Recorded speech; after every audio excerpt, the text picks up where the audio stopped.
Mungkin Anda bertanya, kok bisa Ustadz orang-orang liberal seperti itu? Bisa. Tadi sudah saya sebutkan di awal pengajian. Pemikiran mereka terstruktur, terkerangka. Ada pola pemikiran mereka. Syubhatnya teratur.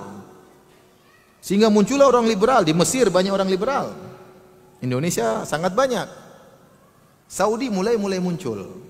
Saudi juga mulai ada orang liberal. Tapi liberal mereka tidak seperti orang kita. Liberal mereka masih masalah wanita, harus bebas begini. Tapi semua agama sama, belum saya pernah dengar di liberal di Saudi. Kalau ada mungkin langsung dipenggal sama pemerintah Arab Saudi. Karena ini kekufuran. Ini perkataan murtad seperti ini, mengatakan semua agama sama. Karena itu kekufuran. Sekarang kan zaman terang-terangan kan? Ya. Saya katakan pluralisme itu kekufuran. Yang mau protes silakan. Itu kekufuran. Karena konsekuensi dari pluralisme, Nabi kurang kerjaan, Allah kurang kerjaan. Konsekuensi dari pluralisme, tidak usah ente dakwah tauhid. Biarkanlah kristenisasi tersebar. Ente ngapain masuk privasi orang? Bahaya, pemikiran ini bahaya.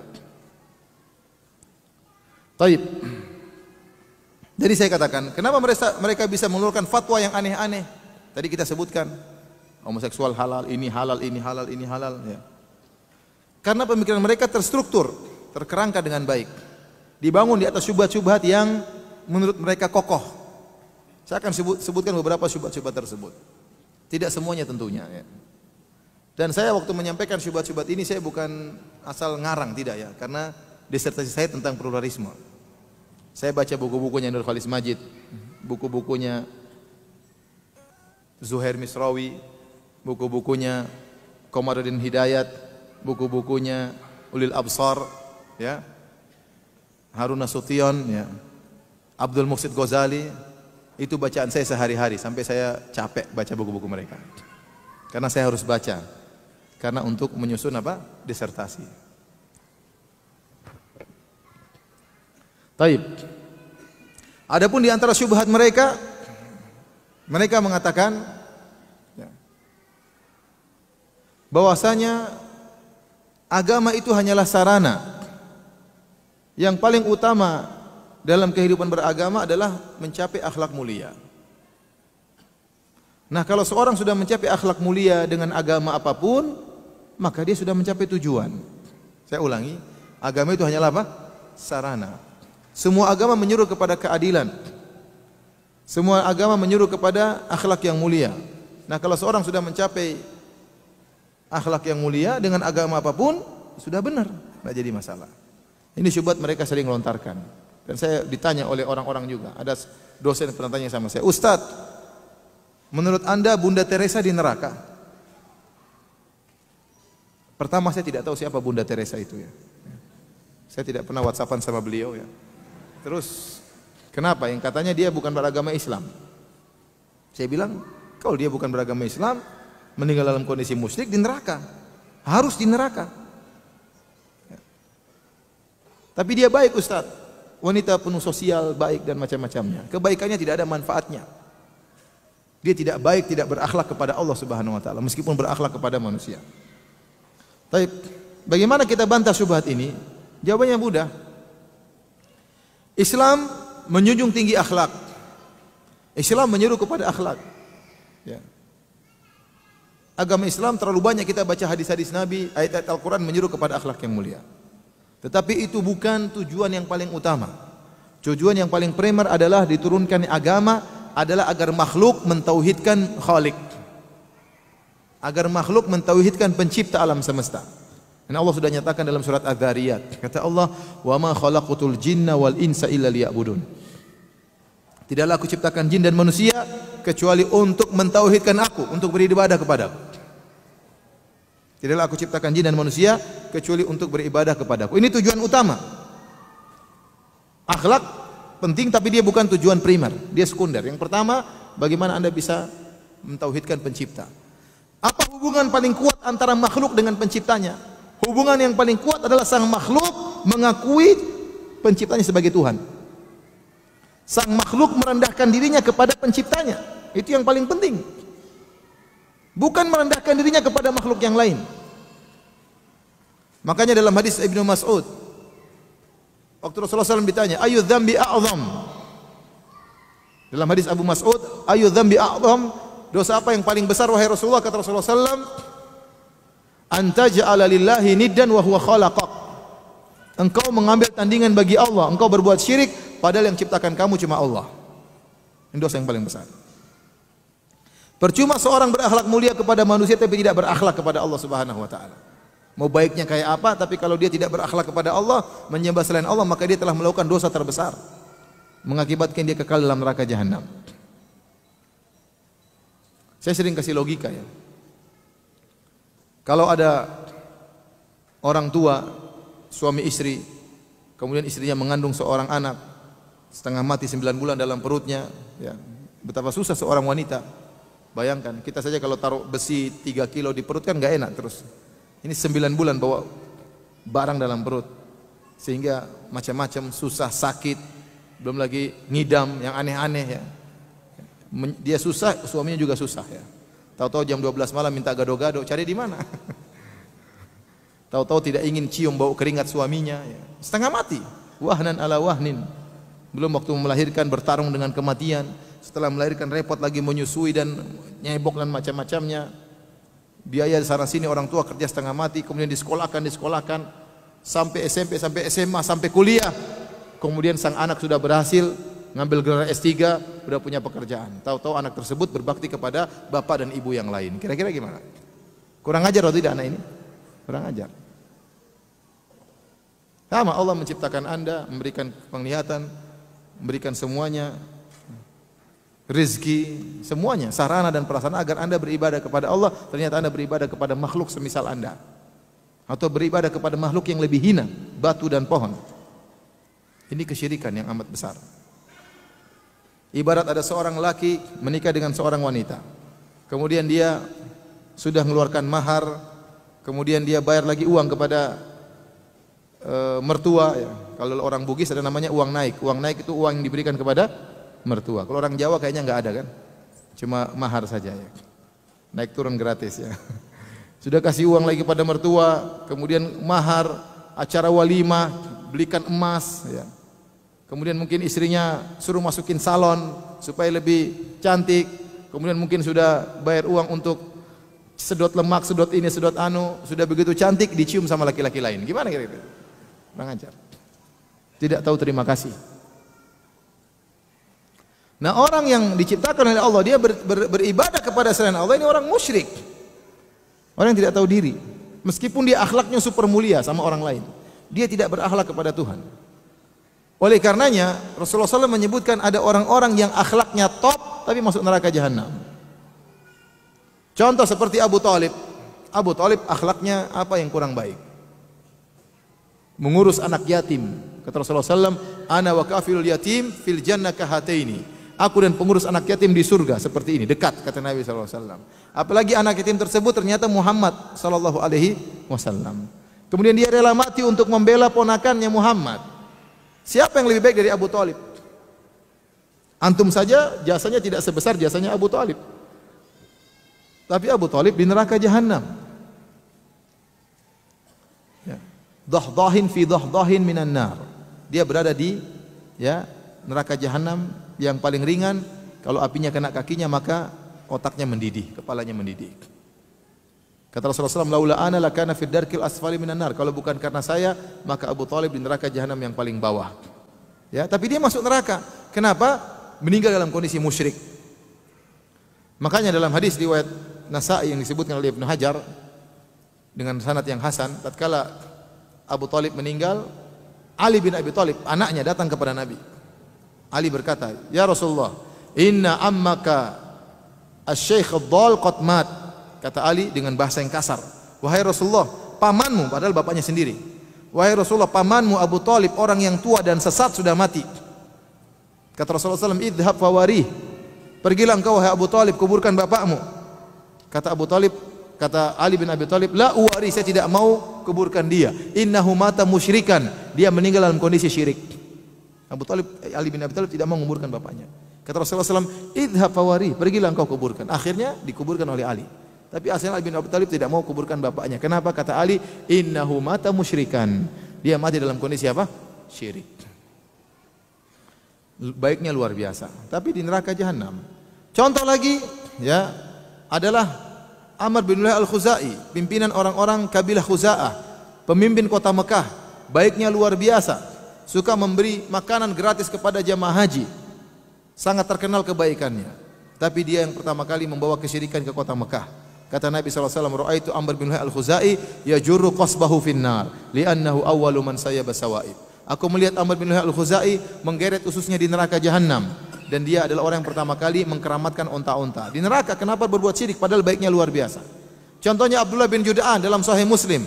Kata Aisyah, "Ya Rasulullah, Abdullah bin Jud'an kana yasirur rahim, kana yakrid dhaif, kana yut'imut ta'am." Dia dulu baik ya Rasulullah, suka menjamu tamu, suka menyambung silaturahmi, suka memberi makan kepada fakir miskin. Hal yanfa'uhu dzalik? Apakah bermanfaat? Kata Rasulullah SAW, "La, tidak bermanfaat. Percuma. Lam yakul yauman qat rabbi ghfirli khati'ati yaumaddin." Dia tidak pernah berkata, "Ya Rabbku, ampunilah dosa-dosaku pada hari kiamat." Mati dalam kondisi musyrik tidak bermanfaat. Neraka jahanam. Semua kebaikan tidak bermanfaat. Kata Allah, "Wa ma ya mana'ahum an tuqbala minhum nafaqatuhum illa annahum kafaru billahi wa bi rasulih." Tidaklah terhalang mereka diterima nafkah mereka, sedekah mereka tidak diterima. Kenapa? Karena mereka kafir kepada Allah dan Rasulnya. Percuma. Mau baik seperti apapun tidak diterima. Contohnya Hatim At-Tai, bapaknya Adi bin Hatim. Bapaknya terkenal Hatim bin At-Tai, orang yang sangat dermawan. Kata Adi bin Hatim, "Ya Rasulullah, bapak saya bagaimana ya Rasulullah? Dia dulu begini, baiknya luar biasa." Kata Rasulullah SAW, "Inna makana abuka yuridu amran fa asabahu." Bapakmu dulu ingin sesuatu waktu berbuat kebaikan, maka dia dapatkan. Dia dulu ingin dipuji, tidak bermanfaat kebaikannya di neraka jahanam. Jadi para hadirin hadirat, orang sebaik apapun kalau mati dalam kondisi musyrik tidak bermanfaat. Kenapa? Dia tidak berakhlak kepada Allah Subhanahu wa taala. Maka percuma kebaikannya. Adapun orang-orang liberal, mereka menyatakan agama hanyalah sarana. Tujuan utama adalah akhlak mulia. Ini salah, ini kaidah yang keliru. Kita katakan yang tujuan utama adalah tauhid, mengesahkan Tuhan. Kalau tidak mengesahkan Tuhan, percuma semuanya, tidak ada manfaatnya. Saya tanya sama antum, orang-orang Nasrani dikafirkan oleh Allah, divonis kekal dalam neraka jahanam. Apa karena akhlak mereka buruk? Jawabannya tidak. Kalau orang Yahudi, iya memang kurang ajar. Dalam Al-Quran disebutkan, mereka makan riba, mereka pengkhianat, mereka kurang ajar, bunuh Nabi. Orang Yahudi memang kurang ajar. Tapi kalau Nasrani tidak disebutkan demikian, Nasrani baik-baik. Kesalahan mereka cuma satu, salah berakidah tentang Allah Subhanahu wa taala itu. Karena mereka menganggap Allah punya anak, atau mereka menganggap Allah satu dari yang tiga. Makanya semua keyakinan orang Nasrani dikafirkan oleh Allah. Di antaranya mereka menganggap Allah punya anak. Jadi orang Nasrani punya tiga keyakinan. Mereka khilaf. Yang satu meyakini Allah itu adalah Isa itu sendiri. Paham? Allah itu Isa. Yang kedua, Isa adalah anak Allah. Paham? Yang ketiga, Allah dari satu yang tiga. Trinitas. Allah itu adalah Allah, Isa dan Ruhul Kudus, satu kesatuan. Ya. Ini semua dikafirkan oleh Allah. Contoh, Allah mengatakan, "Wa qalu ittakhadhar rahmanu walada." Bagi orang Nasrani yang menganggap Isa adalah anak Allah, Allah mengatakan, mereka mengatakan Allah punya anak. Kata Allah, "Laqad ji'tum syai'an idda." Sungguh kalian telah mendatangkan perkataan yang sangat mungkar. "Takadu samawati yatafattarna minhu wa tanshaqqul ardu wa takhirul jibalu hadda." Hampir-hampir langit terbelah, hampir-hampir bumi hancur, hampir-hampir gunung yang kokoh itu hancur. Kenapa? Anda aulir rahmani walada. Tatkala mereka mengatakan Allah punya anak. Wa ma yanbaghi lirrahmani ayattakhidha walada. Dan tidak pantas Allah punya anak. Kenapa? In kullu man fis samawati wal ardi illa atir rahmani abda. Semua yang ada di langit dan di bumi, semuanya akan datang bertemu dengan Allah sebagai hamba. Semuanya hamba. Malaikat Jibril yang dekat dengan Allah, hamba Allah. Nabi Muhammad yang dekat dengan Allah, hamba Allah. Apalagi Nabi Isa, hamba Allah. Kenapa ente bilang Nabi Isa anak Allah? Allah murka. Allah turunkan surat Al-Ikhlas, "Qul huwallahu ahad, Allahus samad, lam yalid wa lam yulad." Gara-gara berkeyakinan orang Nasrani dikafirkan oleh Allah, dikekalkan dalam neraka, bukan masalah akhlak, masalah akidah. Mereka mengatakan Allah punya anak, atau keyakinan kedua Allah adalah Isa. Kata Allah, "Laqad kafara alladziina qalu innallahu wal masih ibnu Maryam." Sungguh mereka mengatakan Allah adalah Nabi Isa. Allah kafirkan mereka. Atau mereka mengatakan Allah satu dari yang tiga, Trinitas. Laqad kafara alladziina qalu innallaha tsalitsu tsalatsa. Sungguh telah kafir orang yang mengatakan Allah satu dari yang tiga. Jadi, meskipun orang berakhlak mulia, tapi kalau salah berakidah tentang Nabi Isa dengan Allah, maka dikafirkan. Neraka jahanam. Ratu Bilqis apa kurang baiknya? Ratu Bilqis baik atau tidak? Baik. Rakyatnya makmur, dia hidup tentram. Rakyatnya sama dia menyembah matahari. Ya. Apa urusannya? Nabi Sulaiman ngurus, kirim surat, masuk Islam, kalau enggak saya perang.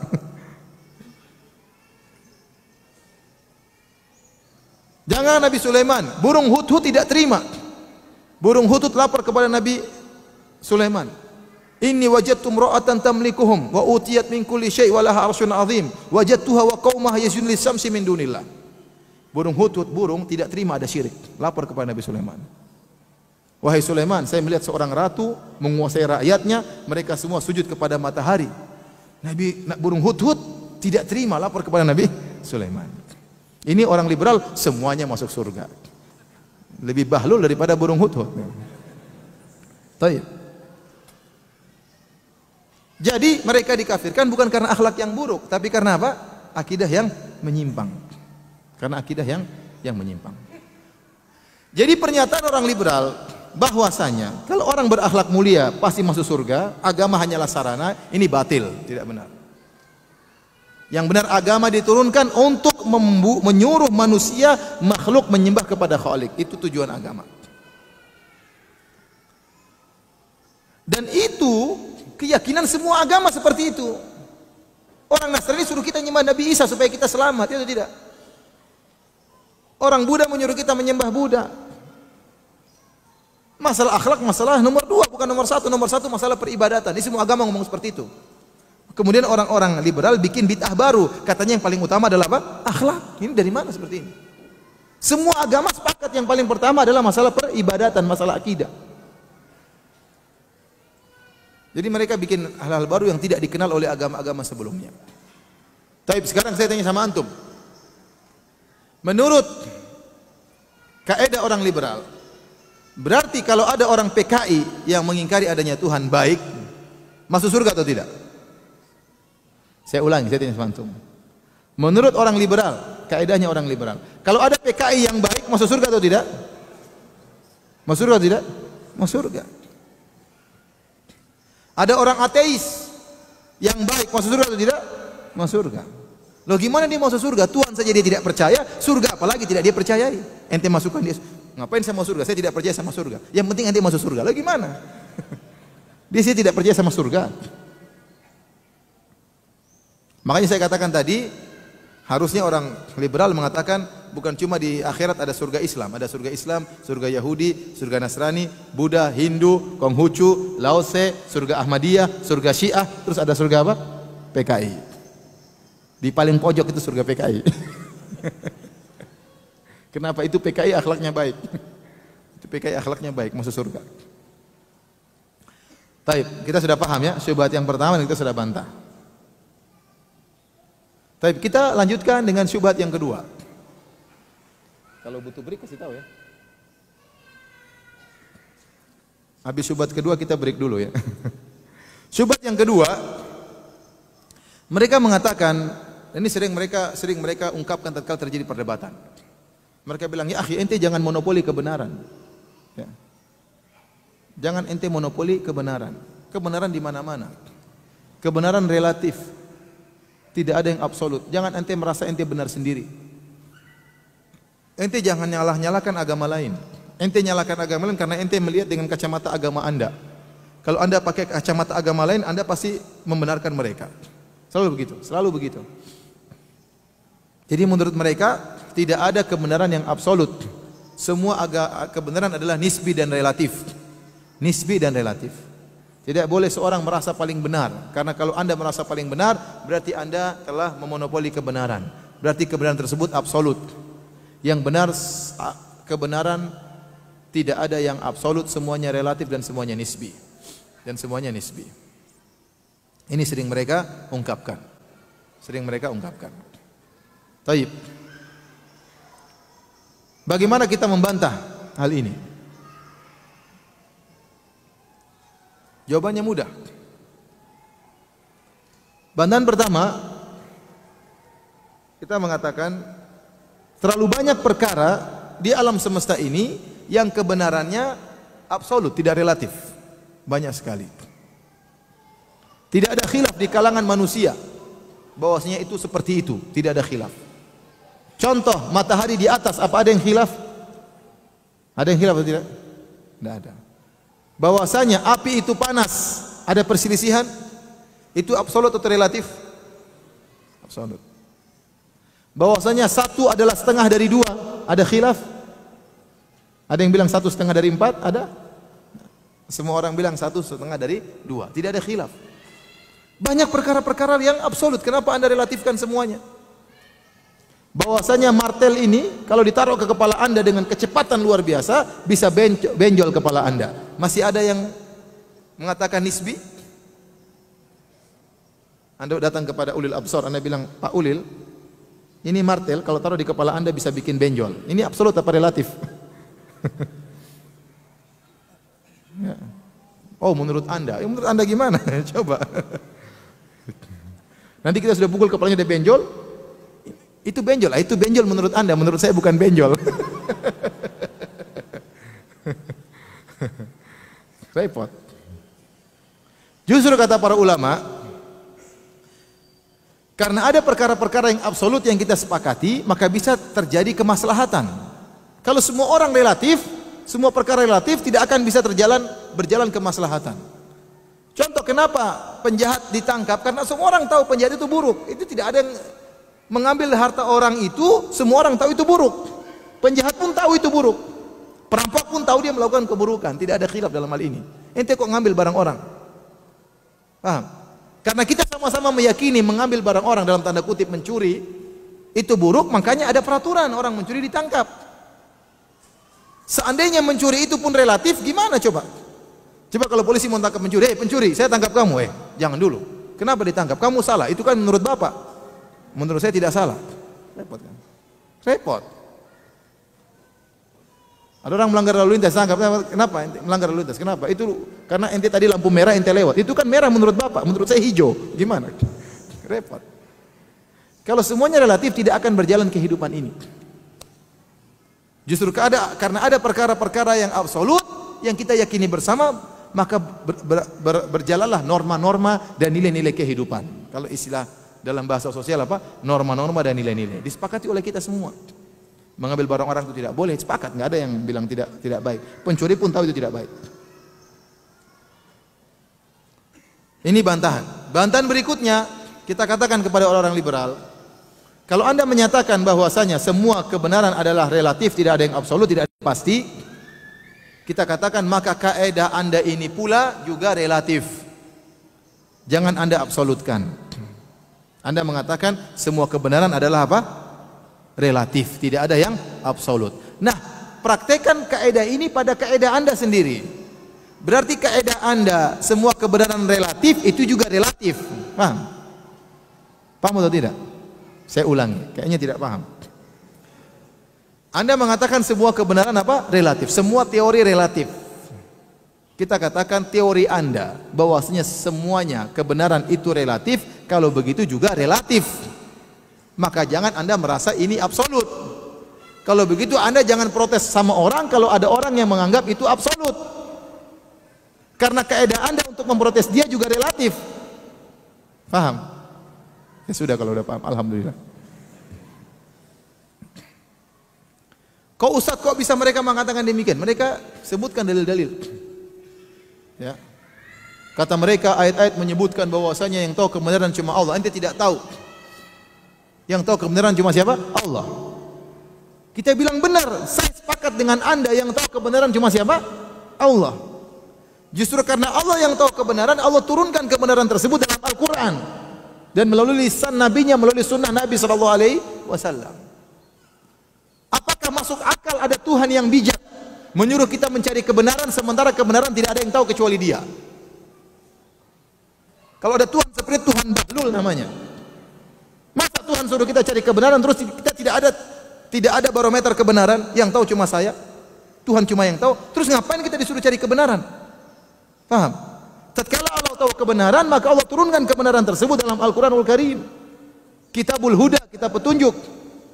Melalui lisan Nabi sallallahu alaihi wasallam, melalui sunnah-sunnahnya. Makanya Allah berkata, "Fa in tanaza'tum fi syai'in faruddu ila Allahi war Rasul." Kalau kalian berselisih tentang sesuatu, kembalikan kepada Allah dan Rasulnya. Wa makhtalaftum fihi min syai' fa hukmuhu ila Allah. Kalian berselisih tentang apa saja, kembalikan kepada Allah Subhanahu wa taala. Ini sering mereka katakan, yang tahu kebenaran cuma Allah. Terus buat apa kalau gitu? Buat apa Allah menyuruh kita mencari kebenaran sementara kebenaran tidak ada yang tahu? Itu namanya Tuhan yang tidak rahmat, namanya Tuhan yang tidak sayang kepada ciptaannya. Allah turunkan aturan supaya ente kembali kepada aturan tersebut. Allah tunjukkan kebenaran supaya ente kembali kepada kebenaran tersebut. Memang yang paling tahu kebenaran Allah, tapi Allah paparkan dalam Al-Quran.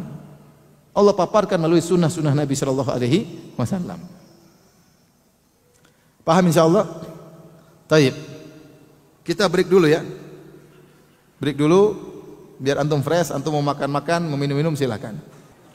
Bismillahirrahmanirrahim. Assalamualaikum warahmatullahi wabarakatuh. Alhamdulillahi ala ihsanih wa syukru lahu ala taufiqihi wa amtinanih wa asyhadu an la ilaha illallah wahdahu la syarika lahu ta'ziman li sya'nih wa asyhadu anna Muhammadan abduhu wa rasuluhu da'ila ridwanih. Allahumma salli alaihi wa ala alihi wa ashabi wa ikhwani. Hadirin dan hadirat yang dirahmati oleh Allah Subhanahu wa taala, kita lanjutkan pengajian kita. Kita masih menyebutkan syubhat-syubhat yang dilontarkan oleh para dai pluralisme untuk melegalkan keyakinan mereka tentang semua agama benar, bahwasanya semua penghuni agama akan masuk surga. Di antaranya, dan ini adalah mungkin syubhat yang terakhir yang bisa saya sampaikan pada kesempatan kali ini saya rasa adalah syubhat yang paling berbahaya. Syubhat yang paling berbahaya dan syubhat yang paling terstruktur, dan akhirnya turunannya dari syubhat ini sangat banyak. Saya katakan inilah syubhat yang paling berbahaya dan paling terstruktur, dan turunan dari syubhat ini sangatlah banyak. Syubhat tersebut dilontarkan oleh mereka, ya, bahwasanya Allah Subhanahu wa taala tidak punya bahasa. Ini diucapkan oleh Qamaruddin Hidayat, diucapkan oleh ulil absar, dan bahwasanya ya Allah tidak punya bahasa, sehingga bahasa Arab yang tercantum dalam Al-Qur'an itu bukan bahasa Allah Subhanahu wa taala. Yang kelazimannya bahwasanya Al-Qur'an itu bukanlah firman Allah Subhanahu wa taala. Saya ingin menyampaikan syubhatnya dulu supaya antum paham. Al-Quran itu bukan firman Allah karena Allah tidak punya bahasa. Kalau begitu Al-Quran itu apa? Al-Quran itu adalah terjemah Nabi Muhammad SAW terhadap ide-ide pokok Allah Subhanahu wa taala. Allah ingin menyampaikan sesuatu tanpa bahasa, dipahami oleh Nabi SAW, diungkapkan dengan bahasa Arab berupa Al-Quran. Kalau Al-Quran adalah bahasanya Nabi Muhammad, bukan bahasa Allah, nah kita tahu bahwasanya Nabi Muhammad adalah seorang manusia, dan kita tahu bahwasanya tidak semua penerjemah bisa menyampaikan sebagaimana bahasa aslinya. Apalagi yang ingin menyampaikan adalah Tuhan, sementara Muhammad penerjemah manusia, sehingga pasti penerjemahnya tidak sempurna karena dia manusia. Yang kedua, apalagi terkontaminasi atau terpengaruh dengan kondisi di mana Muhammad berada sallallahu alaihi wasallam, yaitu 1400 tahun yang lalu. Kondisi lingkungannya, sehingga terjemahannya masih tercampur atau terikat dengan kondisi yang ada. Ya. Ini semua mereka ungkapkan tujuannya untuk apa? Untuk menghilangkan kesucian Al-Qur'an. Kalau seorang sudah meyakini bahwasanya Al-Qur'an itu bukanlah firman Allah, Al-Quran itu hanyalah bahasa manusia, bahasa Muhammad, dan bahasa Muhammad tentunya tidak sempurna, ya, tidak mungkin ilmu Muhammad bisa mewakili ilmu Allah Subhanahu wa taala, ya, tidak mungkin seorang penerjemah bisa menyampaikan sebagaimana yang aslinya, ya, kemudian penerjemahannya pun terbatas karena terpengaruh dengan lingkungan dan ruang yang di mana berada Muhammad tersebut. Oleh karenanya tidak perlu kita mensucikan Al-Quran. Ini mereka tidak ungkapkan demikian. Perkataan tidak perlu mensucikan Al-Quran mereka tidak ungkapkan, tetapi kenyataannya seperti itu. Dari situ akhirnya mereka mengatakan jangan kita menafsirkan Al-Quran secara tekstual. Karena kalau tekstual berarti terikat dengan bahasa manusia, terikat juga dengan lingkungan 1400 tahun yang lalu. Sekarang zaman sudah berubah. Jangan bilang lagi manhaj salaf, manhaj salaf. Mereka tertawa kalau ada orang bilang manhaj salaf. Masa ente mau bawa 1400 tahun yang lalu dibawa ke tahun 2017? Ya. Apa itu manhaj salaf? Jadi bahan tertawaan aja. Oleh karenanya mereka mengatakan, ya, maka tidak boleh Al-Quran ditafsirkan secara tekstual terus. Harus ada namanya tafsir kontekstual yang sesuai dengan zaman dan kondisi. Itulah yang namanya Al-Quran bisa sesuai dengan kondisi dan zaman. Kapan bisa dikatakan Al-Quran syariat Islam selalu cocok dalam setiap zaman dan tempat? Maksudnya apa? Caranya ditafsirkan dengan cara tafsiran kontekstual. Jangan terpaku pada teks. Sehingga mereka membuat suatu metode penafsiran yang dinamakan dengan hermeneutika. Dengan hermeneutika. Ini pola pemikiran persis diungkapkan oleh Dr. Komarudin Hidayat dalam bukunya Hermeneutika. Seperti ini, dan ini mengerikan. Akhirnya turunannya timbul apa? Kata ulil absar, tidak perlu kita menerapkan syariat Islam. Tidak perlu kita menerapkan syariat Islam sebagaimana plak yang diterapkan oleh Nabi Muhammad. Kenapa? Karena Nabi Muhammad waktu itu menerjemahkan sesuai di zamannya. Maka ada namanya hukum potong tangan bagi yang mencuri, maka ada namanya hukum mencambuk bagi orang yang berzina atau dirajam bagi orang yang berzina. Itu tidak boleh kita terapkan sekarang. Karena itu diterapkan sesuai dengan zaman Muhammad tatkala itu. Di antara yang mengatakan karena di zaman tersebut tidak ada namanya alternatif, tidak ada penjara, tidak ada misalnya dengan didenda duit atau macam-macamnya. Adapun sekarang zaman sudah berubah. Maka kita harus berijtihad, kata ulil absar, kita harus berijtihad membuat hukum baru. Membuat hukum baru yang sesuai dengan zaman kita. Karena kalau Anda terikat dengan tekstual konteks Nabi, adapun kontekstual Al-Quran saja enggak boleh, apalagi tekstual apa? Kita terikat dengan tekstual Al-Quran saja tidak boleh, apalagi tekstual hadis Nabi. Akhirnya mereka berfatwa juga misalnya kaum Nabi Lut disiksa bukan karena homoseksualnya, sebagaimana perkataan Musda Mulia, bukan karena homoseksualnya, tapi karena cara berhomoseksualnya. Akhirnya ulil absar berkata bahwasanya ayat-ayat dalam Al-Quran ya bercerita tentang para nabi, kisah-kisah para nabi itu tidak mesti benar. Tidak mesti benar. Itu hanya cerita-cerita dibuat oleh Allah supaya orang bertakwa, supaya orang takut. Maka dia punya tulisan judulnya Al-Quran dan Spider-Man. Ini semua kembali kepada satu syubhat yang sangat berbahaya. Baik, kita akan bahas syubhat tersebut. Antum sudah ngerti syubhatnya? Ngerti enggak? Ngerti? Sudah kena syubhat belum? Maka saya bilang, orang liberal itu pemikiran terstruktur. Antum jangan kira mereka orang gila muncul dari jalan, tidak. Mereka gila yang terstruktur. Taib. Ya gimana enggak gila?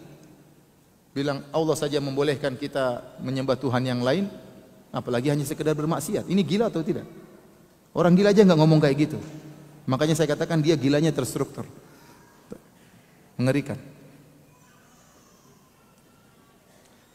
Hadirin hadirat yang dirahmati Allah Subhanahu wa taala, kita akan jelaskan tentang syubhat ini. Syubhat ini sebenarnya adalah syubhat yang lama yang telah disuruhkan oleh ahlul bidah seperti kaum Asy'ariyah, kaum Mu'tazilah dan Jahmiyah. Mereka ini ahlul bidah, Jahmiyah, Mu'tazilah, Asy'ariyah berkeyakinan bahwasanya Allah tidak punya sifat berbicara sebagaimana yang kita yakini. Kata mereka Allah berbicara dengan kalamun nafsi. Ini orang-orang Asy'ariyah mengatakan demikian. Allah berbicara dengan kalamun nafsi. Kalamun nafsi itu adalah suatu perkataan Allah yang jamid, yang tidak pernah berubah dari zaman dahulu, zaman azali sampai sekarang. Itu aja. Kalau diterjemahkan dalam bahasa Arab jadi Al-Quran, diterjemahkan dalam bahasa Ibrani menjadi Taurat atau Injil, diterjemahkan dalam bahasa Daud menjadi Zabur. Tapi itu saja. Karena mereka meyakini Allah itu jamid, tidak statis, tidak boleh ada perubahan. Kalau ada perubahan berarti ada makhluk yang terjadi pada Allah, tidak boleh. Syubhat pemikiran. Kalau kita ahlu sunnah, kita meyakini Allah maha berbicara. berbicara dengan siapa saja, dengan bahasa apa saja, terserah Allah, dengan topik apapun. Wa idz qala rabbuka, tatkala Allah berbicara. Tadinya Allah belum bilang ngomong gitu, sekarang baru bicara. Dengan malaikat kah? Dengan Nabi Muhammad kah? Terserah Allah. Allah Maha berbicara.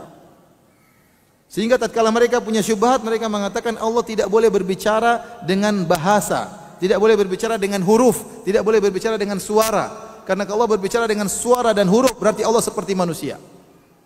Ini syubhatnya orang-orang Asy'ariyah. Makanya saya bilang ini di antara kesesatan Asy'ariyah yang sangat berbahaya dalam hal ini. Yaitu meyakini bahwasanya Allah Subhanahu wa taala berbicara tanpa suara dan tanpa huruf. Oleh karenanya para ulama bantah masalah ini, bantah mereka habis-habisan. Karena ini konsekuensinya berat. Konsekuensinya Al-Qur'an ini bukan firman Allah, tapi terjemah Muhammad sallallahu alaihi wasallam. Makanya mereka mengatakan kalamun nafsi, bahasa jiwa Allah, kalau diterjemahkan dengan bahasa Arab jadi Al-Qur'an. Kalau diterjemahkan dengan bahasa, karena kalam Allah itu statis, tidak pernah berubah. Diterjemahkan dalam bahasa Arab jadi Al-Qur'an, terjemahkan dalam bahasa Ibrani jadi Taurat atau Injil jadi Zabur. Kita bilang ini sangat ngawur, karena isi Al-Qur'an tidak sama dengan isi Injil dan Taurat. Kalau hanya terjemahan kan harusnya isinya sama semua. Paham atau tidak? Apa isi Injil sama dengan isi Al-Qur'an? Sama atau tidak? Tidak. Allah berbicara dengan bahasa yang Allah sukai. Apa masalahnya? Kenapa ente harus punya aturan Allah yang enggak boleh bicara? Kalau ada dua Tuhan, satu Tuhan bisa berbicara, satu Tuhan bisa berbicara, mana yang lebih afdal? Yang bisa berbicara dengan apa yang dia sukai, dengan bahasa yang dia sukai. Apa susahnya bagi Allah Subhanahu wa taala? Oleh karenanya akidah Ahlussunnah menyatakan Allah memiliki sifat berbicara dan Allah berbicara dengan bahasa yang dia sukai, dengan topik yang dia kehendaki, dengan siapa yang dia kehendaki. Dan suara Allah tidak sama dengan suara manusia. Dan ini akidah Ahlussunnah secara umum tentang asma wa sifat. Saya sering sampaikan hal ini. Allah Maha mendengar, kita juga mendengar, tapi pendengaran Allah tidak sama dengan kita. Allah Maha melihat, kita juga melihat, tapi tidak sama penglihatan Allah dengan penglihatan kita. Ya. Allah punya kekuatan, kita punya kekuatan. Tidak sama antara kekuatan Allah dengan kekuatan apa? Kita. Jangankan Allah dengan kita, makhluk dengan makhluk saja berbeda. Antara nyamuk dengan gajah sama-samanya punya kekuatan. Nyamuk punya kekuatan, gajah punya kekuatan. Mana yang lebih kuat? Nyamuk, karena nyamuk bisa terbang, gajah tidak bisa. Baik. Selanjutnya, ya. Allah bisa berbicara, kita juga bisa berbicara, tapi bicara kita beda dengan bicara Allah. Makanya Al-Qur'an itu jadi mukjizat. Sama-sama bahasanya Arab, tapi beda antara Al-Qur'an dengan bahasa manusia. Makanya Al-Quran menjadi mukjizat. Allah tantang seluruh manusia untuk mendatangkan semisal Al-Quran dan mereka tidak bakalan mampu. Qul la in jitama'atil insu wal jinnu ala ya'tu mithli hadzal Qur'an la ya'tuna bimithlihi walau kana ba'dhum li ba'dhin dhahira. Kata Allah, katakanlah kalau seandainya seluruh manusia dan jin berkumpul, bersatu padu, membahu, saling bahu membahu untuk mendatangkan seperti Al-Quran, mereka tidak bakalan mampu, kata Allah Subhanahu wa taala. Kenapa? Karena Al-Quran mukjizat. Justru Al-Quran mukjizatnya Nabi SAW diturunkan di suatu zaman di mana orang-orang Arab berbangga-bangga dengan bahasa Arab. Mereka sering lomba syair di antara mereka. Tapi mereka meskipun jago syair, jago balaghah, tidak bisa mendatangkan semisal Al-Quran. Karena Al-Quran adalah firman Allah Subhanahu Wa Taala. Makanya ada aturannya. Ya, firman Allah tidak boleh kita riwayatkan dengan makna. Adapun hadis-hadis Nabi boleh kita riwayatkan dengan makna. Al-Quran harus dengan lafalnya, tidak boleh dengan makna. Oleh karenanya orang junub tidak boleh baca Al-Quran. Kenapa? Ini firman Allah. Kalau terjemahan Nabi boleh kita baca meskipun junub. Nah, kalau kita bilang Al-Quran ini bahasa Muhammad, hilang mukjizat Al-Quran. Persis seperti perkataan Walid ibn Mughirah yang mengatakan in hadza illa qaulul bashar. Al-Quran ini hanyalah perkataan manusia. Apa hukumannya? Kata Allah, sanuslihi saqar. Kami akan masukkan dia dalam neraka jahanam. Gara-gara mengatakan Al-Quran itu perkataan siapa? Manusia. Apa bedanya perkataan kita dengan perkataan orang musyrikin yang mengatakan Al-Quran adalah bahasa manusia? Oleh karenanya Nabi Muhammad SAW didatangi oleh malaikat Jibril untuk meroja Al-Quran, karena Nabi tidak tahu Al-Quran. Makanya waktu turun Al-Quran kita sudah jelaskan dalam Sahih Bukhari, la tuharrik bihi lisanaka lita'jala bih. Nabi berusaha untuk apa? Ngomong supaya hafal, karena itu bukan bahasa dia, itu bukan pernyataan dia, itu pernyataan Allah, supaya Nabi bisa hafal. Nah, kalau kita bilang itu pengungkapan Nabi Muhammad, ngapain Nabi Muhammad susah-susah untuk demikian? Ini perkataan yang batil. Mazhab Asy'ariyah yang batil seperti ini. Meskipun sebagian ulama berpendapat demikian yang terpengaruh dengan mazhab Asy'ariyah, kita bilang batil siapapun yang mengucapkannya. Makanya dibantah oleh Imam Ahmad, dibantah oleh Imam Al-Bukhari. Kalau Imam Al-Bukhari punya buku judulnya Khalqu Afalil Ibad, dia menyebutkan tentang masalah suara Allah. Dia menyebutkan tentang hadis tatkala Allah berbicara, ya, bisautin yasma'uhu man ba'ud kama yasma'uhu man qarub. Allah berbicara dengan suara yang didengar oleh orang yang jauh maupun dekat, dengarnya sama saja. Kemudian Imam Al-Bukhari memberi komentar. Kata beliau, ini dalil bahwasanya Allah berbicara dengan suara, tapi suara Allah tidak sama seperti suara makhluk. Paham? Jadi Allah mendengar tidak sama dengan mendengar makhluk. Allah melihat tidak sama dengan melihatnya apa? Makhluk. Allah berbicara tidak sama dengan bicaranya makhluk. Allah bersuara tidak sama dengan suaranya apa? Makhluk. Allah memiliki wajah tidak sama dengan wajahnya makhluk. Sebagian orang mengatakan tidak bisa kalau Allah punya wajah nanti seperti manusia. Yang bilang wajah Allah seperti manusia siapa? Ya akhi, melihat wajah Allah nikmat yang paling luar biasa. Diriwayatkan lebih dari 20 sahabat. Hadis mutawatir. Allah berfirman juga dalam Al-Quran. Ya. Lilladzina ahsanul husna wa ziyadah. Bagi orang-orang yang berbuat kebaikan dapat masuk surga. Wa ziyadah dan tambahan. Tambahnya dan melihat wajah Allah Subhanahu Wa Taala. Dalam hadis-hadis Nabi menyampaikan demikian. Tambahan bagi penghuni surga melihat wajah Allah. Nabi berdoa, as'aluka ladzatan nazar ila wajhikal karim. Ya Allah, aku mohon kepada Engkau kelezatan melihat wajahmu yang mulia. Kata Allah, wujuhu yauma idzin nadhira ila rabbiha nadhira. Pada hari tersebut, para penghuni surga wajah mereka berseri-seri. Kenapa? Mereka melihat kepada Rabb mereka, melihat wajah Allah Subhanahu wa taala. Kemudian ada orang bilang Allah tidak punya wajah. Maksud wajah adalah zat. Kita bantah. Kita bilang Allah punya wajah, tapi wajahnya tidak seperti wajah ente. Kalau wajah ente saya mau lihat aja mau muntah, kamu samakan dengan wajah Allah Subhanahu wa taala. Wajah Allah dilihat penuh dengan kelezatan, membuat orang lupa dengan nikmat surga. Kenapa? Saking nikmat melihat wajah Allah Subhanahu wa taala. Nabi bilang demikian, ente tidak percaya. Allah bilang Allah punya wajah, ente tidak percaya. Kenapa tidak percaya? Emang masalah buat lu kalau Allah punya wajah? Apa masalahnya? Kenapa ente pakai otak ente syubhat kemudian ente tolak sifat-sifat Allah Subhanahu wa taala? Ente tolak karena ente bayangkan wajah Allah seperti wajah ente. Itu salah kalau begitu.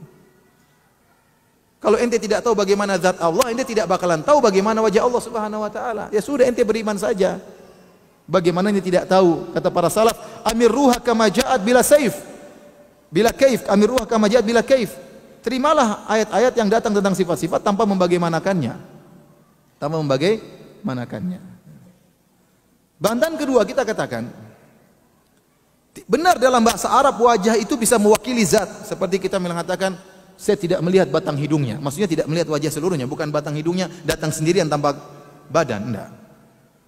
Tetapi ungkapan ini disebut apa? Majaz apa? Parsial, mewakili seluruhnya. Atau dulu saya belajar bahasa Indonesia lupa. Namanya majaz apa itu? Prototo. Apa? Ya gitulah.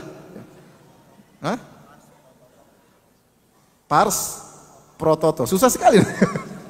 Itu masih, seingat saya masih SD belajar itu ya.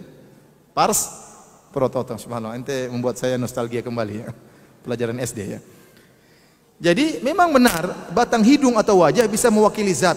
Benar itu dalam bahasa Arab bisa. Tetapi tidaklah kita menggunakan istilah wajah mewakili zat kecuali zat tersebut benar-benar punya wajah. Saya ulangi. Tidaklah kita menjadikan wajah itu adalah perwakilan dari zat kecuali bagi zat yang benar-benar punya wajah.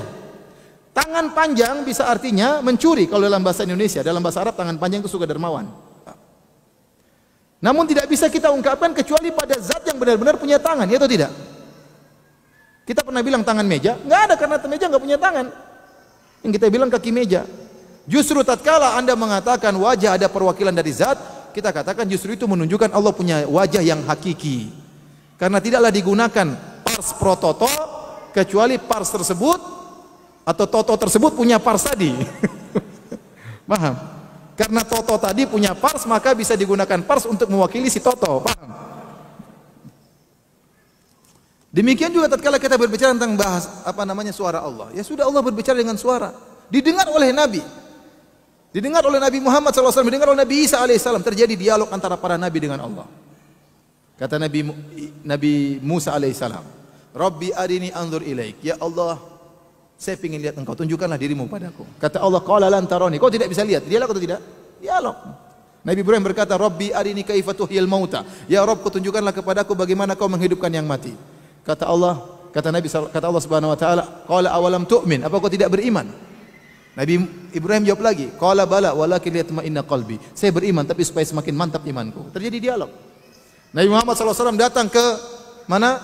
Mi'raj, ke langit yang 7, berbicara dengan Allah. Allah wajibkan untuk salat 5 waktu. Jibril mundur, tidak ikut. Nabi Muhammad sendiri ngobrol dengan Allah Subhanahu wa taala, minta keringanan supaya diturunkan. Ya. Nabi Musa alaihissalam, Allah berkata kepada Nabi Musa, wa ana ikhtartuka fastami' lima yuha. Wahai Musa, saya pilih engkau sebagai rasul, fastami' lima yuha. Dengarkanlah kepada wahyu yang akan diberikan kepadamu. Innani anallahu, sungguhnya aku adalah Allah. Nabi Musa dengar atau tidak? Dengar. Yang ngomong siapa? Allah. Apa malaikat Jibril yang ngomong? Saya adalah Allah. Namanya kurang ajar kalau begitu. Yang ngomong Allah langsung. Innani anallah, sungguhnya aku adalah Allah. Nabi Allah berkata, fastami', dengarkanlah kepada wahyu yang akan disampaikan. Berarti firman Allah bisa didengar. Dalam hadis, idza qadallahu amran fis sama' darabatil malaikatu bi ajnihatiha. Kalau Allah berbicara, memutuskan suatu perkara, malaikat mengepakkan sayapnya. Suara didengar oleh malaikat. Suara Allah Subhanahu wa taala. Datang ahlul bidah, orang Asy'ariyah bikin kaidah, Allah berbicara tidak boleh pakai suara. Ini syubhat zaman dulu. Diadopsi oleh orang-orang liberal. Sama, Allah tidak boleh punya suara, Allah tidak punya boleh bahasa. Nah, kalau gitu Al-Qur'an adalah apa? Bahasa Muhammad. Akhirnya berlanjutlah tadi syubhat-syubhat yang saya sebutkan. Paham? Jadi kita sudah bantah sejak awal, kita bilang Al-Quran firman siapa? Firman Allah. Bukan bahasa Muhammad, bukan bahasa Jibril. Dia adalah firman Allah Subhanahu wa ta'ala. Ya. Nabi menunggu wahyu dari Allah. Nabi tidak boleh mengotak-ngatik ayat tersebut. Semuanya dari Allah Subhanahu wa ta'ala. Waktu Nabi SAW berdakwah kepada orang-orang kafir, tiba-tiba datang Ibnu Ummi Maktum yang buta. Nabi berpaling. Allah tegur. Kata Allah, abasa wa tawalla. Dia bermuka masam dan berpaling. Itu bahasa siapa? Bahasa Allah. Allah tegur Nabi Muhammad sallallahu alaihi wasallam. Taib. Bantahan berikutnya kita katakan, jadi yang sudah rusak sejak awalnya. Kita bilang Al-Qur'an itu tidak seperti perkataan Anda bahasa Muhammad. Tidak, Al-Qur'an itu adalah bahasa Allah Subhanahu wa taala. Maka dia mukjizat. Ya. Oleh karena subhanallah, ya, Allah mudahkan orang hafal Al-Quran. Anak-anak kecil sudah hafal Al-Quran. Ya. Adapun kalau Injil terjemahan, Taurat juga terjemahan. Sampai sekarang nggak ada yang hafal Taurat dan Injil. Siapa yang hafal? Nggak ada. Al-Quran yang hafal ribuan orang hafal. Anak kecilnya sudah hafal apa? Al-Quran. Al-Quran kalau ada satu huruf dirubah semua orang tahu. Kenapa? Karena ada yang memberitahu. Karena banyak orang yang hafal Al-Quran. Itu namanya mukjizat dari Allah Subhanahu wa taala, bukan perkataan Muhammad. Bukan perkataan Muhammad sallallahu alaihi wasallam. Taib. Kemudian perkataan mereka, kalau ini bahasa Muhammad, ya, berarti Muhammad pasti kurang dalam penerjemahan. Karena dia manusia, bagaimana bisa mentransfer ilmu Allah seluruhnya? Kita bilang yang bilang Muhammad mau transfer ilmu. Jadi sudah taruhlah kita sesuai dengan, maksud saya menyebutkan bantahan kedua ini. Taruhlah kita setuju sama ente, sama-sama sesat, benar ini perkataan Muhammad. Paham? Taruhlah ini perkataan Muhammad, bukan perkataan Allah, tapi ini sudah jelas batil ya. Kita bilang taruhlah ini perkataan Muhammad. Siapa bilang juga Muhammad mau terjemahkan seluruh firman, seluruh ilmu Allah? Allah hanya menyampaikan sebagian ilmu Allah di Al-Quran. Di Al-Quran itu bukan semua ilmu Allah. Qul law kana al-bahru midadan li kalimati rabbi lanafidal bahru qabla an tanfada kalimatu rabbi. Walau ji'na bimithlihi madada. Seandainya lautan ini jadikan tinta untuk menulis firman-firman Rabbku, Allah Subhanahu wa taala, tidak akan mungkin. Jadi Al-Qur'an itu hanya sebagian ilmu Allah, bukan seluruhnya. Paham? Bukan seluruhnya. Jadi memang tidak ada, kalaupun itu Nabi Muhammad hanya terjemah, Nabi Muhammad juga tidak sedang menerjemah seluruh ilmu Allah, tapi hanya sebagian ilmu Allah Subhanahu wa taala. Tapi yang benar itu bukan terjemahan, itu adalah murni bahasa Allah Subhanahu wa taala. Baik, kita sekarang bicarakan turunannya. Tadi sudah saya sebutkan. Gara-gara mereka menganggap Al-Qur'an ini bukan bahasa Allah sehingga diterjemahkan oleh Muhammad, Muhammad terjemahkan sesuai dengan konteks zaman dia, konteks sifat dia sebagai manusia, sebagai orang Arab yang tinggal di zaman Badui dahulu. Maka sekarang kita harus terjemahkan dengan bahasa kita, dengan konteks yang cocok dengan zaman kita, dengan tafsir namanya tafsir kontekstual, dengan tafsir namanya tafsir hermeneutika. Dan antum harus tahu, tafsir metode hermeneutika ini tidak punya kaedah. Orang liberal tuh sok-sok mengkritiki kaedah-kaedah para ulama, dikritiki. Nah, ente orang liberal punya kaedah atau tidak? Sebutkan kaedahnya. Enggak ada kaedah. Karena kalau mereka bukan bikin kaedah, mereka bukan lagi liberal. Paham? Liberal itu harus tanpa kaedah. Liberal itu harus tanpa kaedah. Karena kalau ente sudah bikin kaedah, ente sudah bikin aturan. Nah, berarti sudah tidak liberal. Maka ente tantang orang liberal, ente kritiki Imam Syafi'i. Imam Syafi'i dihabisi oleh Nurcholish Madjid dalam buku Fikih Lintas Agama. Dijelek-jelekin sama Nurcholish Madjid dan teman-temannya. Ini Imam Syafi'i begini hanya bikin repot, bikin kaedah macam-macam, dijelek-jelekan. Ente bikin kaedah, jangan jelek-jelekan Imam Syafi'i. Kita merasa bangga punya Imam Syafi'i bikin kaedah dalam agama, mengambil intisari agama kemudian dia buat kaedah supaya kita bisa paham. Ente malah jelek-jelekan. Ente kaedahnya apa orang liberal? Enggak punya kaedah, asal ngomong aja. Karena kalau ente bikin kaedah, ente bukan lagi orang liberal. Tapi ente yang orang yang punya peraturan. Ente enggak punya peraturan. Orang liberal. Baik. Di antara turunannya, saya katakan tadi, contoh perkataan ulil absar, bahwasanya kita tidak perlu ikuti lagi hukum hudud, potong tangan, rajim, itu enggak perlu. Itu kan cocok di zaman Nabi. Sekarang Allah menyuruh kita untuk berjihad, buat hukum baru yang sesuai dengan zaman kita. Ini berbahaya. Secara tidak langsung, secara tersirat dia mengatakan Muhammad sudah expired. Benar atau tidak pernyataan saya? Berarti Nabi Muhammad sudah expired. Al-Qur'annya pun sudah expired, dengan penafsiran Muhammad sudah expired. Jadi mereka mengatakan Muhammad salah dalam dua hal. Bukan salah, tapi kurang dalam dua hal. Ini perkataan Komarudin Hidayat, bekas rektor UIN Syarif Hidayatullah. Masih jadi rektor atau bukan? Atau sudah enggak? Sudah enggak mungkin. Kalau enggak salah dia bekas rektor. Dia mengatakan Muhammad kurang dalam pertama menterjemahkan ilmu Allah ke dalam bahasa Al-Qur'an. Yang kedua, campur tangan Muhammad juga dalam masalah penafsiran. Jadi dalam penerjemahan tercampur sifat manusiawinya, dalam menafsirkan Al-Qur'an juga tercampur sifat apa? Manusiawinya. Ini semua untuk menghilangkan kesucian apa? Al-Qur'an. Bagaimana perkataan Al-Absar? Kata Al-Absar, tidak perlu. Kita tidak perlu menerapkan lagi hukum had karena itu diterapkan oleh Nabi Muhammad, ya, hanya cocok untuk zaman dulu. Kata dia tidak ada syariat Allah secara terperinci.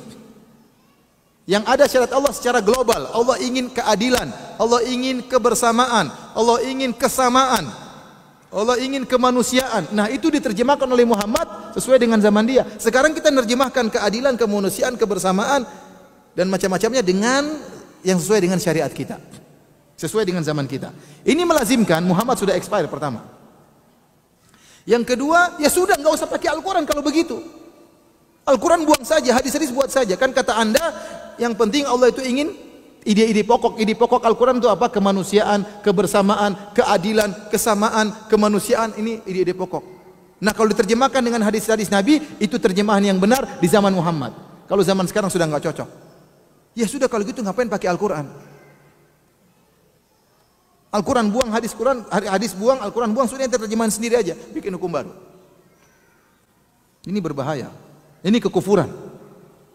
Karena ini artinya menolak syariat Allah Subhanahu wa taala. Baik, kita bilang sama Ulil, saya setuju sama Anda kalau Anda merasa Muhammad sudah expired, sekarang Allah suruh kita untuk berisyad membuat hukum yang baru. Sekarang siapa yang mau bikin hukum, saya atau ente?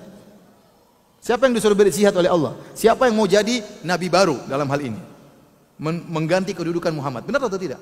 Dia bilang Muhammad sudah expire, berarti kan harus ada yang mengganti kedudukan siapa? Muhammad. Nah, sekarang siapa yang beristihad untuk bikin hukum baru? Saya atau ente? Atau dia atau mereka? Atau kita bersama? Nanti ulil absar bikin hukum, nggak beres, itu nggak benar, yang lebih saya lebih. Coba kita adu-aduan IQ, mana lebih tinggi IQ-nya? Ya repot gitu. Habis-habisan nanti begini terus. Akhirnya tidak ada rahmat. Setiap orang boleh berpendapat. Kalau gitu percuma Islam. Percuma Islam. Ini perkataan sangat berbahaya diungkapkan oleh ulil absar dalam buku-bukunya. Tapi di antara turunan juga kesalahan akibat tafsir hermeneutika ini. Jadi sebenarnya hermeneutika ini asal muasalnya dari Nasrani, orang-orang Kristen. Kenapa orang Kristen mendapati Injil mereka itu banyak kontradiktif, tidak sejalan dengan zaman mereka, sehingga mereka perlu tafsiran yang kontekstual, paham? Karena bertentangan dan macam-macamnya, sehingga perlu kontekstual. Kita nggak perlu kontekstual. Ya, Al-Quran dan hadis alhamdulillah bisa berjalan di setiap zaman. Ada bukti, lihat kerajaan Arab Saudi sampai sekarang menegakkan syariat Islam dan alhamdulillah makmur, alhamdulillah baik-baik saja, kriminal sangat kurang, alhamdulillah. Kenapa ente mau bikin ciptakan lagi yang baru sementara yang sudah ada buktinya, sudah jalan, sudah bagus, ngapain ciptakan lagi hukum-hukum baru? Cukup firman Allah Subhanahu wa taala, "Walakum fil qisasi hayatun ya ulil albab." Dalam praktek kisos itu ada kehidupan wahai orang-orang yang cerdas. Dan benar, coba kita praktekkan kisos. Ada orang bunuh orang, kita bunuh orang tersebut karena dia bunuh orang lain. Memang kelihatannya kejam kita bunuh orang ini. Tapi setelah kita bunuh orang ini, enggak ada orang lagi ingin bunuh orang. Akan tersebar kehidupan. Orang tidak berani bunuh orang lain karena dia tahu kalau dia bunuh orang lain dia bakalan dibunuh. Makanya kata Allah dalam praktek kisos itu justru ada kehidupan, bukan kematian. Orang ini memang mati, tapi gara-gara dia mati, kehidupan tersebar. Darah itu mahal dalam Islam. Coba tatkala kisos tidak dipraktekkan, lihat. Orang bunuh orang gampangnya, bunuh tidak apa-apa, di penjara nanti keluar lagi. Tinggal bayar, selesai. Islam tidak bisa begitu. Tatkala hukum Islam ditinggalkan, ya akhirnya seperti itu. Nanti mau bikin hukum baru, beristihad, mau jadi menduduki kedudukan Nabi SAW, ngawur wahai ulil. Ya. Taib hadirin dan hadirat yang dirahmati Allah Subhanahu wa taala. Di antara turunan tafsir hermeneutika seperti ulil berkata dalam tulisannya Al-Quran dan Spiderman. Dia berpendapat bahwasanya cerita-cerita dalam Al-Quran seperti cerita Nabi Nuh, cerita Nabi Saleh, Nabi Hud dan Nabi yang lainnya itu belum tentu benar. Belum tentu benar. Ya. Tetapi Allah membuat cerita-cerita tersebut dalam rangka agar orang takut agar orang berakhlak mulia. Jadi ibarat seperti seorang ibu ingin mengajarkan kecerdasan kepada anaknya, maka dia cerita tentang kisah kancil dan buaya. Padahal kejadian antara kancil dan buaya tidak pernah ada, faham? Tapi hanya sekedar cerita supaya anaknya ngerti. Kira-kira demikian maksud ulil. Bahwasanya Al-Quran itu bikin cerita tentang Nabi Nuh, tahu-tahu banjir. Ini semua belum tentu benar kata dia. Dan ini kekufuran. Ini sama seperti perkataan orang kafir dahulu waktu mendengar Nabi membacakan Al-Quran, kata mereka asatirul awwalin. Ini hanyalah dongeng orang-orang terdahulu. Apa bedanya perkataan ulil sama mereka? Ternyata Nabi Nuh hanyalah apa? Dongeng. Kisah Nabi Nuh hanyalah apa? Dongeng. Sama seperti perkataan orang kafir. Dan pernyataan ini mengakibatkan berarti Allah itu bohong. Kata mereka tidak apa-apa, bohong demi kebaikan. Ini diungkapkan oleh Nur Khalis Majid. Dia menukil pendapat sebagian ahli filsafat yang menyatakan bahwasanya para nabi menyampaikan hal-hal yang tidak benar sesuai dengan kenyataan, tapi mereka berdusta demi kebaikan. Tentang adanya hari kiamat, tentang surga dan neraka, itu sebenarnya tidak ada. Cuma disampaikan supaya orang ketakutan. Kalau nggak dibuat doktrin seperti itu, orang nanti nggak takut, orang tidak berakhlak mulia. Supaya mereka bisa berakhlak mulia, dibuat doktrin yang sebenarnya tidak ada. Jadi namanya para nabi berdusta demi apa? Kebaikan. Nah sama perkataan ulil ini. Katanya Nabi Nuh, cerita Nabi Nuh itu tidak ada. Masa Allah kejam seperti itu? Tidak sesuai dengan logika dia. Kata dia, kalau Nabi Nuh Allah seperti itu modelnya, itu Allah nggak benar itu. Itu Allah Yahudi katanya. Ada darah Yahudi. Kenapa kejam seperti itu? Masa gara-gara tidak beriman kemudian bikin banjir ya? Jadi mengerikan. Akhirnya sama dengan mengatakan cerita tersebut adalah dongeng. Dan ini berarti mengatakan Allah berdusta. Padahal Al-Quran tidak ada kedustaan sama sekali. Taib. Di antara turunan dari hermeneutika, tafsir kontekstual tanpa kaidah itu adalah pernyataan seperti Muzdah Mulia, bahwasanya kaum Nabi Lut diazab oleh Allah bukan karena homoseksualnya. Kata dia, homoseksual itu dari sananya, kenapa disalah-salahin? Sampai pernyataan saya baru baca beberapa waktu yang lalu, pernyataan seorang pluralis, dia mengatakan, ngapain Allah ikut campur urusan masalah seks, ngapain ikut campur Allah? Subhanallah. Allah nggak perlu ikut campur urusan masalah. Allah ikut campur kalau gitu biarin orang zina, apa masalahnya? Kenapa Allah haramkan zina? Karena itu berbahaya, nasab tidak jelas, menghancurkan keluarga, nanti anaknya siapa, istrinya siapa. Allah turunkan syariat yang indah. Ente nikah dengan aturan. Kalau Allah tidak boleh urusan masalah seks, masalah kemaluan, ya sudah, mau zina mau apa silakan. Akibatnya apa dunia kalau zina tanpa peraturan? Ya, rusak. Ini anak yang pelihara siapa? Bapaknya ada 3. Repot. Ajib, mereka ini aneh-aneh. Ya. Sehingga mereka mengatakan bagaimana homoseksual diharamkan sementara homoseksual dari sananya. Jadi yang diharamkan, kenapa kaum Nabi Lut diazab karena cara berhomoseksualnya? Mungkin sambil berkelahi waktu berhomoseksual, sambil tikam-tikaman kali, nggak tahu. Jadi ini ngawur. Ini namanya kontekstual ngawur. Padahal jelas gara-gara homoseksualnya Allah mengadab mereka. Walutan idh qala liqaumihi atatuna al-fahishata ma sabaqakum biha min ahadin minal alamin innakum latatuna ar-rijala syahwatan min dunin nisa bal antum qaumun musrifun. Kata Allah tatkala Nabi Lut menegur kaumnya, kenapa kalian melakukan perbuatan keji yaitu homoseksual yang tidak pernah dilakukan oleh orang-orang sebelum kalian? Kalian meletakkan syahwat kalian kepada para lelaki dan kalian meninggalkan wanita. Jelas ini. Haramnya bukan karena cara homoseksualnya, tapi karena homoseksualnya Allah haramkan. Innakum latatuna ar-rijala syahwatan min dunin nisa. Kalian mendatangi laki-laki, kalian tidak mendatangi wanita. Itu sebabnya. Ditakwil oleh Musda Mulia, maksudnya kontekstualnya adalah cara homoseksualnya, bukan homoseksualnya. Ini bahaya. Jadi kalau kita sudah bicara tafsir hermeneutika, orang bebas menafsirkan, bebas seenaknya. Karena tidak ada kaidah, tidak ada aturan. Mau bilang begini, mau bilang begitu, terserah. Bagaimana kita bantah Musda Mulia? Kita bilang ini bukan dari Allah, ini namanya kelainan. Laki-laki suka laki-laki itu namanya apa? Kelainan. Namanya kelainan harus diperbaiki, bukan dipelihara. Sama ada seorang wanita suka digauli oleh hewan, itu namanya kelainan. Paham? Ada seorang laki-laki suka berhubungan seksual dengan cara yang kasar, dengan mukul-mukul pasangannya, itu namanya kelainan. Ada orang besar suka menggauli anak-anak kecil, itu namanya kelainan, jangan dibiarkan. Ada laki-laki suka laki-laki, namanya kelainan, jangan dibiarin. Kalau begitu caranya setiap kelainan seksual dibiarkan. Kita katakan setiap kelainan diperbaiki. Di antara kelainan adalah laki suka dengan laki-laki. Contoh lagi perkataan mereka untuk membela homoseksual. Kata mereka, kalau memang homoseksual haram, maka tentunya Allah sudah menurunkan azab kepada negara-negara yang membolehkan homoseksual. Allah sudah menurunkan azab kepada orang yang melakukan homoseksual. Kita bilang ini ngawur. Pernyataan seperti ini melazimkan penghalalan semua maksiat. Bukankah banyak orang koruptor yang tidak diazab oleh Allah? Banyak tidak? Bukankah banyak pembunuh yang tidak diazab oleh Allah Subhanahu wa taala? Bukankah banyak pemerkosa yang tidak diazab oleh Allah Subhanahu wa taala? Kata Allah, "Innama yu'akhiruhum liyaumin tashkhasu fihi al-absar." La tahsabanna Allaha ghafilan amma ya'malu dhalimun. Jangan kau sangka Allah lalai dari perbuatan orang-orang zalim.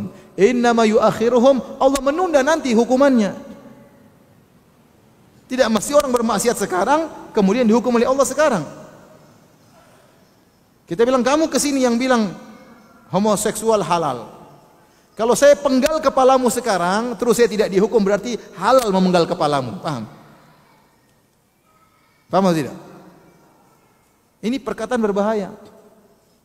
Berarti semua maksiat yang tidak ada hukumannya dari Allah menjadi halal. Ini berbahaya. Oleh karenanya para hadirin dan hadirat yang dirahmati Allah Subhanahu wa taala, demikianlah model mereka, ya. Akhirnya mereka ngawur dalam menafsirkan ayat Al-Qur'an dan tanpa kaidah sama sekali. Baik. Sekarang saya mau sebutkan beberapa contoh tentang penafsiran mereka. Jadi mereka terkadang berdalil dengan Al-Qur'an dan hadis. Dan kebetulan disertasi saya tentang pendalilan orang-orang pluralis dengan Al-Quran dan hadis. Mereka tahu mereka di atas kebatilan, tapi mereka mau cari-cari ayat supaya cocok dengan apa? Kebatilan mereka. Ingat, tidak ada ayat sama sekali yang mendukung mereka. Tidak ada ulama sama sekali yang seperti mereka. Abdul Muqsid Ghazali dalam bukunya Argumen Pluralisme Agama, ya, melakukan banyak kebohongan. Dia mengesankan bahwasanya Ibnu Katsir berpendapat seperti dia.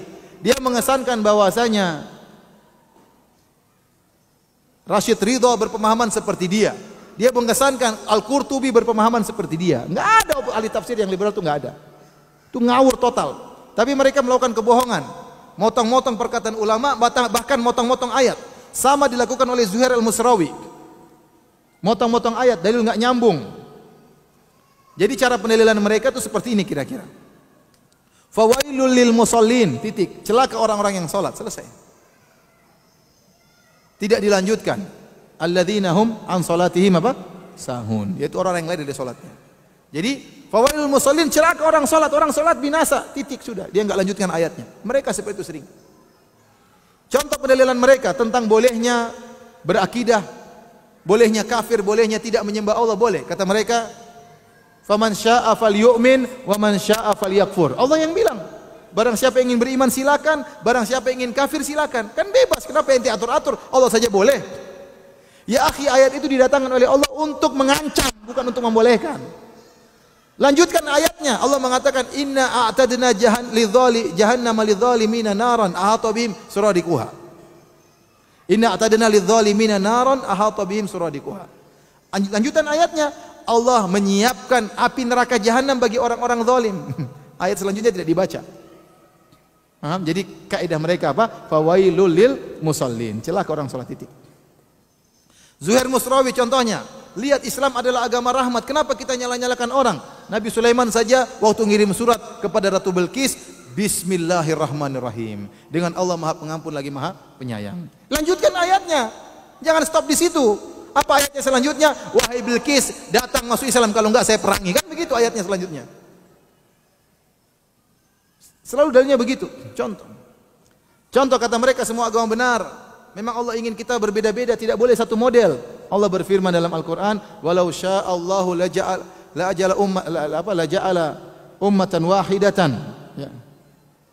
Wala yazaluna mukhtalifina illa man rahima rabbuk. Walidzalika khalaqahum. Walau syaa rabbuka. Kalau seandainya Rabbmu berkehendak, Allah akan menjadikan umat ini menjadi satu, tapi Allah menjadikan mereka berselisih. Titik, mereka tidak lanjutkan. Kata mereka, berarti memang Allah suka kita berbeda-beda agama. Ente mau satu-satukan. Jawabannya, itu Allah tidak sedang berbicara tentang syariat. Tapi Allah berbicara tentang Allah menghendaki demikian secara takdir. Sama seperti Allah menghendaki iblis kafir. Allah menghendaki Fir'aun tetap kafir. Tapi Allah mengirim Nabi Musa untuk mendakwai Fir'aun. Kenyataannya Allah mentakdirkan ada kebaikan dan keburukan. Tapi bukan berarti keburukan tersebut dilegalkan oleh Allah. Saya ulangi. Allah kenyataannya memang berkehendak adanya kebaikan dan keburukan, tapi bukan berarti melegalkan keburukan tersebut. Allah menghendaki memang ada berbeda-beda agama, tapi bukan berarti Allah melegalkan seluruh agama tersebut. Allah menghendaki iblis tetap hidup dan menggoda manusia, tapi bukan Allah melegalkan itu. Makanya lanjutkan ayatnya. Ayatnya selanjutnya kata Allah, "Wa tammat kalimatu rabbika la amla'anna jahannama minal jinnati wan nasi ajmain." Ya, Allah akan memenuhi neraka dengan jin dan manusia yang kafir. Jadi mereka hanya berdalil dengan awal ayat, belakangnya ditinggal. Awal ayat, belakangnya apa? Ditinggal. Itulah cara pendalilan orang-orang liberal. Oleh karena para hadirin dan hadirat yang Allah Subhanahu wa taala, ini sekedar cuplikan yang saya sampaikan ya, karena waktu kita sudah habis, dan insyaallah apa yang saya sampaikan ini sudah gambaran umum ya. Adapun kalau kita menyampaikan syubhat mereka secara detail terlalu banyak ya. Karena hembusan setan tidak habis-habisnya ya. Syubhat terus berjalan ya. Mereka terus menyebarkan syubhat-syubhat mereka. Kasihan orang-orang awam yang tidak punya khalfiyah tentang agama, terjebak. Kalau orang-orang yang pintar saja agama bisa terjebak dengan syubhat mereka yang terstruktur tersebut, apalagi orang-orang awam. Bayangkan orang-orang baru masuk sekolah agama Islam dicekokin dengan yang aneh-aneh. Lihat mereka ospek ada tulisan areal bebas Tuhan, tapi tidak bebas iblis.